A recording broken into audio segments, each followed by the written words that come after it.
আসসালামু আলাইকুম এভরিওয়ান। আজকে আমি আপনাদের সাথে শেয়ার করব নুডলসের রেসিপি। নুডলসটা আমাদের কম বেশি সবারই পছন্দের, তাহলে চলুন আর দেরি না করে এই মজাদার নুডলসের রেসিপিটি তৈরি করে ফেলি।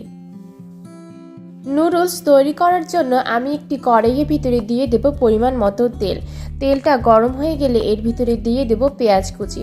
পেঁয়াজ কুচিটাকে তেলের ভিতরে ভালোভাবে ভেজে নিতে হবে।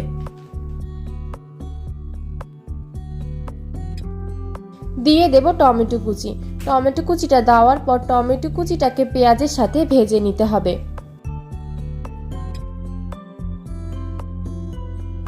দিয়ে দেব গাজর কুচি এবং পেঁয়াজ পাতা।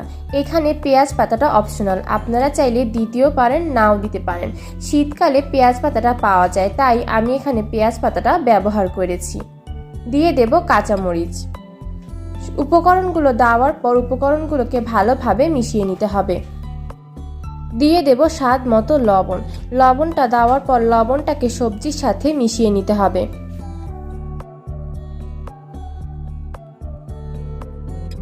এখন ডিমটা ভাজার জন্য আমি এর ভিতরে দিয়ে দেব সামান্য পরিমাণ তেল। তেলটা দেওয়া হয়ে গেলে এর ভিতরে আমি দিয়ে দেব দুটো ডিম দেওয়ার পর ডিমটাকে তেলের ভিতরে ভালোভাবে ভেজে নিতে হবে। আমি এখানে নুডলসটা শুধু ডিম দিয়েই রান্না করেছি, আপনারা চাইলে এখানে চিংড়ি মাছ বা মাংসটাও ব্যবহার করতে পারেন। এখন ডিমটার সাথে সবজিগুলোকে ভালোভাবে মিশিয়ে নিতে হবে। দিয়ে দেব সয়া সস এবং দিয়ে দেব ওয়েস্টার সস। সয়া সস এবং ওয়েস্টার সসটা এখানে অপশনাল। আপনাদের বাসায় যদি সয়া সস এবং ওয়েস্টার সস না থাকে তাহলে সয়া সস এবং ওয়েস্টার সসটা ব্যবহার না করেও আপনারা নুডলসটা রান্না করতে পারেন। গাজর এবং পেঁয়াজ পাতাটাকে বেশি সিদ্ধ করব না। গাজর এবং পেঁয়াজ পাতাটাকে যদি বেশি সিদ্ধ করি তাহলে এর কালারটা নষ্ট হয়ে যাবে। এখন আমি এর ভিতরে দিয়ে দেব নুডলসটা দেওয়ার পর নুডলসটাকে সবজিগুলোর সাথে ভালোভাবে মিশিয়ে নিতে হবে।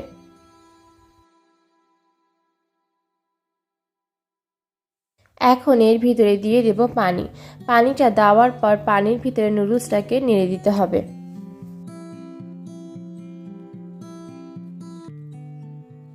নাড়া হয়ে গেলে একটি ঢাকনার সাহায্যে আমি নুডলসটাকে ঢেকে দেব এবং নুডলসটাকে সিদ্ধ করে নেব। ঢাকনাটা উঠিয়ে এখন নুডলসটাকে নিয়ে দিতে হবে। নুডলসের সাথে পরিমাণের চেয়ে বেশি পানি ব্যবহার করলে নুডলসটা নরম হয়ে যায় এবং খেতে ভালো লাগে না, তাই এখানে সামান্য পরিমাণ পানি দিয়ে নুডলসটাকে সিদ্ধ করতে হবে।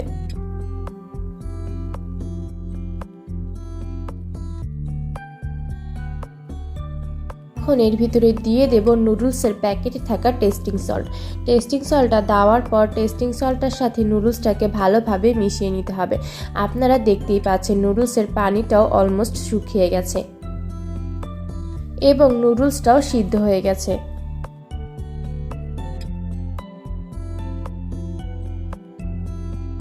নুডলসটা একদম তৈরি হয়ে গেছে। তৈরি হয়ে গেল মজাদার নুডলসের রেসিপি। তাহলে আর দেরি কেন, এখনই তৈরি করে ফেলুন এই মজাদার রেসিপিটি। আজ তাহলে এই পর্যন্তই। আবার কোনো একদিন আপনাদের সামনে হাজির হয়ে যাব অন্য কোনো এক মজাদার রেসিপি নিয়ে। সেই পর্যন্ত সবাই সুস্থ থাকবেন, ভালো থাকবেন এবং আমার ভিডিওগুলো যদি ভালো লেগে থাকে তাহলে ভিডিওতে অবশ্যই একটি লাইক দিবেন। আমার ভিডিওগুলো সবার আগে আপনার কাছে পৌঁছে যাওয়ার জন্য চ্যানেলটিকে অবশ্যই সাবস্ক্রাইব করে রাখবেন এবং পাশে থাকা বেল আইকনটি ক্লিক করে দিবেন। আল্লাহ হাফেজ।